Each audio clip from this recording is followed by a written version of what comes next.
लोगों की जानें गई, घायल हुए, लेकिन कनेक्शन तार सीधे जुड़े थे उत्तर प्रदेश में समाजवादी पार्टी के नेताओं के साथ, समाजवादी पार्टी के साथ। और इसलिए शायद पिछले कुछ दिनों में कोर्ट की जजमेंट आने के बाद भी समाजवादी पार्टी के नेता चुप हैं। ये चुप्पी एक बार फिर आतंकियों के संरक्षण की ओर उंगली उठाती है समाजवादी पार्टी की ओर। 2008 के सीरियल ब्लास्ट में 56 लोगों की मृत्यु हुई, सैकड़ों घायल हुए।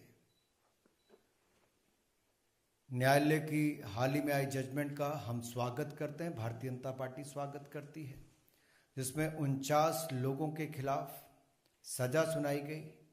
38 आतंकियों को फांसी की सजा, 11 को ताउम्र जेल में रहने के लिए सजा सुनाई गई। ये तब हो पाया जब गुजरात के मुख्यमंत्री नरेंद्र मोदी जी थे। ब्लास्ट होने के बाद सारी एजेंसीज का ये कहना था कि मुख्यमंत्री, उस समय के मुख्यमंत्री नरेंद्र मोदी जी घटनास्थल पर ना जाएं, लेकिन मोदी जी घटनास्थल पर भी गए, पुलिस कमिश्नर के दफ्तर भी गए, घायलों को देखने अस्पताल भी गए, और यहीं पर रुके ही नहीं, आतंकवाद की कमर तोड़ने के लिए मोदी जी की मुहिम लगातार चलती रही। एसआईटी का गठन हुआ, मात्र 19 दिनों के अंदर आतंकवादियों के खिलाफ कार्रवाई की गई, पकड़ा गया, केस सॉल्व हुआ, और उसके लिए जो कुछ भी करना था, सबूत पहुंचाने तक, आतंकवादियों को पकड़ने तक, मोदी जी की सरकार ने उस समय भी काम किया। आज भी आतंकवाद को जड़ से मिटाने के लिए मोदी जी की सरकार वचनबद्ध है, प्रयासरत है।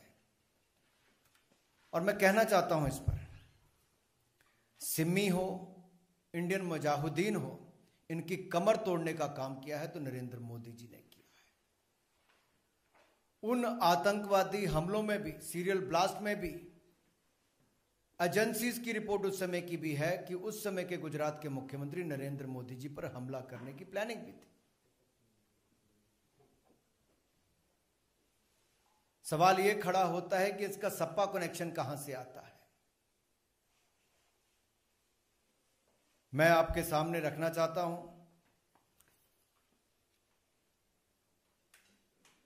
कि अहमदाबादी हमले के तार समाजवादी पार्टी से जुड़े हैं, और जिन 49 लोगों के खिलाफ ये बात आई है, उनमें से जो एक मास्टरमाइंड की मैं अगर बात करूं, ऐसे हैं मोहम्मद सैफ, पुत्र शाबाद अहमद, मिस्टर समाजवादी पार्टी नेता। ये मिस्टर समाजवादी पार्टी नेता कौन है? अखिलेश जी की बोलती इन पर बंद क्यों है? ये जो चित्र मैं आपके सामने मिस्टर समाजवादी पार्टी नेता के रख रहा हूं, ये उस समय के समाजवादी पार्टी के मुख्यमंत्री, यानी कि उत्तर प्रदेश के मुख्यमंत्री अखिलेश यादव जी, पीछे आप देख सकते हैं उत्तर प्रदेश सरकार का चिन्ह नजर आ रहा होगा। क्या इस मिस्टर समाजवादी पार्टी नेता को उस समय के मुख्यमंत्री अखिलेश यादव जी ने बिरयानी खाने के लिए बुलाया था, जिनका बेटा मास्टरमाइंड और धमाकों में शामिल होने का नाम आया है? क्या इस पर अखिलेश यादव जी चुप्पी तोड़ेंगे? आजमगढ़ को आतंकवादियों का गढ़ बनाने का काम जिन लोगों ने किया है, क्या उस पर समाजवादी पार्टी अपनी चुप्पी तोड़ेगी? इनको पुलिस पर भरोसा नहीं है, एटीएस पर भरोसा नहीं है, लेकिन आतंकवादियों को संरक्षण देने में पूरी ताकत लगा देते हैं। मैं तो कहूंगा, आतंकियों से करे प्यार, जिन्ना के कसीदे गाए हजार, यूपी पुलिस पर करे वार, समाजवादी हैं तुष्टिकरण के यार। ये तुष्टीकरण की राजनीति के कारण ही गुंडे, माफिया, आतंकियों को बल मिलता रहा समाजवादी पार्टी की सरकार में। पिछले 5 वर्षों में कमर तोड़ने का काम उत्तर प्रदेश में योगी जी ने किया है, अपराधियों की, गुंडों की, माफियों की।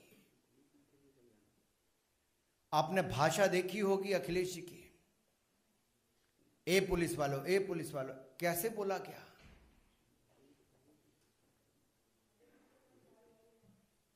और एटीएस और पुलिस पर प्रश्न चिन्ह खड़े किए और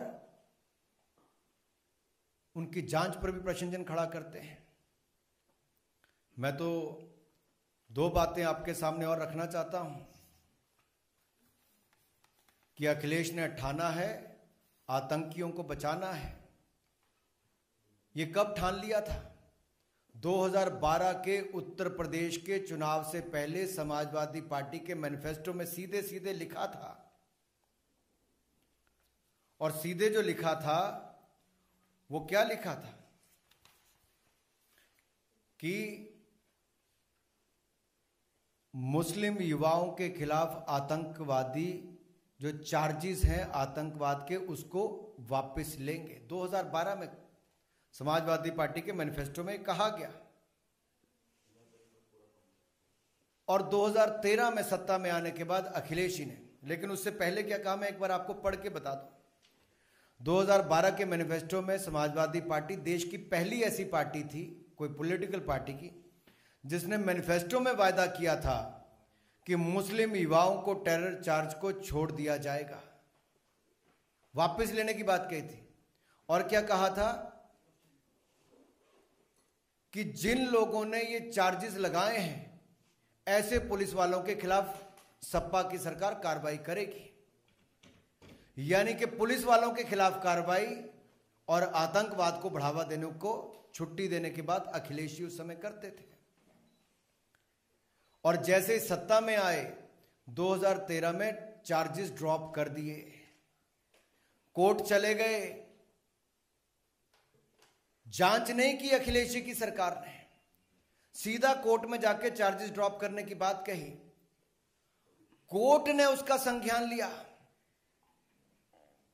कोर्ट ने संज्ञान लिया और क्या कहा कोर्ट ने कि आज आतंकियों को छोड़ दोगे तो क्या कल उनको पद्म भूषण दोगे? और मैं उनका, आपका जो जज साहब ने कहा, मैं आपको उसको पढ़ के सुना देता हूं।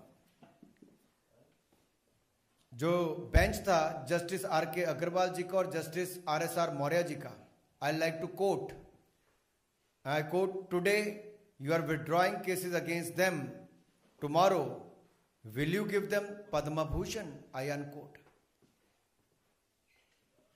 ये उस समय के डबल बेंच ने कहा, जजेस ने कहा। ये अपने आप में अखिलेश यादव जी पर, समाजवादी पार्टी पर बड़ा प्रश्न चिन्ह खड़ा करता है। ये कौन लोग हैं जिन्होंने लखनऊ में, बनारस में, अयोध्या में, रामपुर में बम धमाके किए? उनके खिलाफ मुस्लिम युवकों के आतंकी जो चार्जेस हैं उनको वापस लेने की बात उस समय अखिलेश यादव जी ने कही और करने का काम भी किया। ये तो भला हो कोर्ट ने उसका संज्ञान लिया। ये यात्रा यही नहीं रुकती। मैं एक और, आज जब चुनाव आए तो अखिलेश जी कहते हैं हम अयोध्या में जमीन लेकर देंगे, बनारस में जमीन लेकर देंगे, 5 घर खरीद के देंगे। मुंह में राम, बगल में आतंकी, ये अखिलेश यादव जी की सोच है। तुष्टीकरण की राजनीति का एक और उदाहरण आपके सामने देखने को मिलता है। और ये तो जवानों की शहादत पर सवाल उठाते हैं, एटीएस और पुलिस पर सवाल उठाते हैं और आतंकियों को घर पर बिरयानी खाने बुलाते हैं, उनके समर्थकों को बुलाते हैं।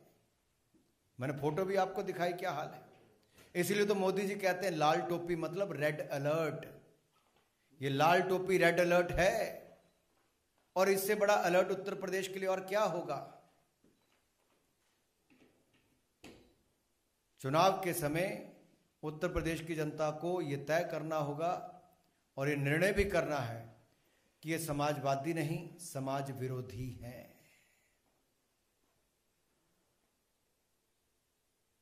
अगर आप अगले भी उदाहरण देखेंगे तो उसमें भी स्पष्ट तौर पर आपको नजर आएगा, केवल अकेले अखिलेश यादव जी नहीं, आजम खान हो, अबू आजम हो, ऐसे इनके बड़े नेता सब, पुलिस वाले शहादत उनके घर पे नहीं गए। जिनको आतंकवादी होने के आरोप में पकड़ा गया, उनके घर पर उन लोगों के परिवारों से मिलने गए। ये आतंकवादियों को, उनके परिवारों को संरक्षण देने का काम सपा करती है, भाजपा जीरो टॉलरेंस की नीति के साथ चलती है। यही नहीं, मोदी जी ने आतंकवाद के खिलाफ जीरो टॉलरेंस को देश के अंदर तो किया ही, मुख्यमंत्री रहते हुए भी, प्रधानमंत्री बनकर भी। मुख्यमंत्री थे तो अहमदाबाद के बम ब्लास्ट, सीरियल ब्लास्ट के खिलाफ कार्रवाई की। 26/11 का हमला हुआ तो मुंबई जाकर स्वयं वहां पर भी गए। और जब प्रधानमंत्री बने तो दुनिया भर के नेताओं के साथ आतंकवाद के खिलाफ जीरो टॉलरेंस की नीति को मोदी जी ने आगे बढ़ाया है और आगे बढ़ाएंगे।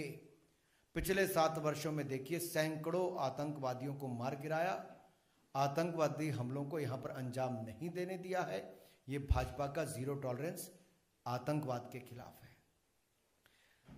अगर आप, मैं लंबा इस पे नहीं जाना चाहता, लेकिन एक के बाद दूसरे उदाहरण देखेंगे, सब लंबी सूची आपके सामने आती है, कैसे समाजवादी पार्टी ने और कांग्रेस ने भी, बाटला हाउस कांड तो आप भूले नहीं होंगे। मोहनचंद शर्मा जी, इंस्पेक्टर मोहनचंद शर्मा जी की शहादत पर सपा और कांग्रेस ने प्रश्न चिन्ह खड़ा किया था और कांग्रेस के दिग्गज नेताओं ने कहा था कि सोनिया जी उन गुनहगारों के घरों पर जाकर फूट फूट कर रोई थी, लेकिन सोनिया जी, राहुल गांधी जी के पास शहीद मोहनचंद शर्मा जी के घर जाने का समय नहीं था, ना अखिलेश जी के पास था, न उनके बाकी नेताओं के पास था। ऐसे कई प्रूफ आपके सामने हैं, जहां रामपुर के सीआरपीएफ कैंप पर अटैक करने के, जहां पर 7 सीआरपीएफ के हमारे जवान शहीद हो गए थे, उसमें भी अखिलेश यादव जी ने उनके केसों को वापस करने की बात कही, जो लोग उसमें इन्वॉल्व थे। इसी तरह से ही समाजवादी पार्टी के ऊपर आरोप और कई ऐसे लेख लिखे गए कि सिमी के ऊपर बैन नहीं लगाने के लिए समाजवादी पार्टी ने कहा। अलकायदा के जो ऑपरेटिव लखनऊ में पकड़े गए तो इन्होंने सवाल खड़े कर दिए पुलिस की जांच पर और एटीएस पर। यह अपने आप में दिखाते हैं इनका आतंकी प्रेम। राम नरेश यादव जी हो और बाकी जो नेता हों, उन्होंने तो समय समय पर, मैं बाकियों के नाम लूं, ये सब लोगों ने बार बार कहीं ना कहीं आतंकवादियों को संरक्षण देने की बात कही है। दूसरी ओर भाजपा ने जीरो टॉलरेंस की बात कही। इतना ही कहते हुए मैं अपनी बात को समाप्त करना चाहूंगा, लेकिन एक बात जरूर कहूंगा, ये जो मिस्टर समाजवादी पार्टी है, इनके परिवार का अहमदाबाद सीरियल ब्लास्ट के साथ सीधा कनेक्शन है और सीधा कनेक्शन समाजवादी पार्टी के नेताओं के साथ भी है। इस पर अखिलेश जी से मैं जवाब चाहता हूं, उनकी चुप्पी क्यों है? न्यायालय के जो निर्णय आया है, आदेश आए हैं, उसके ऊपर भी इनकी चुप्पी क्यों है? आप लोगों का कोई प्रश्न हो तो आप एक एक करके पूछ सकते हैं। चलिए, बहुत बहुत धन्यवाद जी।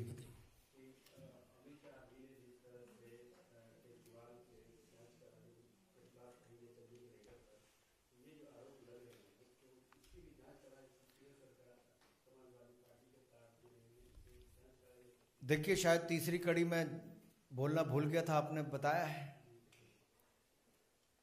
सोनिया जी तो रोई ही थी, जाकर उन आतंकवादियों के परिवारों के पास जाकर अखिलेश यादव जी खुले में समर्थन देते फिरते हैं उन परिवारों को और पुलिस पर प्रश्न चिन्ह खड़ा करते हैं। आपने अरविंद केजरीवाल जी की बात कही, इनको भी रात बिताने का टाइम कहीं और नहीं, खालिस्तान के समर्थकों के घरों पर जाकर मिला। और ये आरोप उनके ऊपर किसी और ने नहीं, उनके ही अपने फाउंडर मेंबर्स ने AAP के लगाए। AAP मतलब अरविंद एंटी पंजाब, उनके खिलाफ लगा है। वहां पर भी जांच करने की बात गृह मंत्री जी ने कही है, और यहां तो पूरी जांच अमित शाह जी ने उस समय से लेकर आज जो ये निर्णय आया है उस समय की सही जांच, और कोर्ट ने भी उसको सच साबित करके फांसी की सजा सुनाने का काम भी किया है। मैं तो यही कहूंगा, वही हवा है, वही सपा है, दंगइयों का हाथ, आतंकियों का साथ।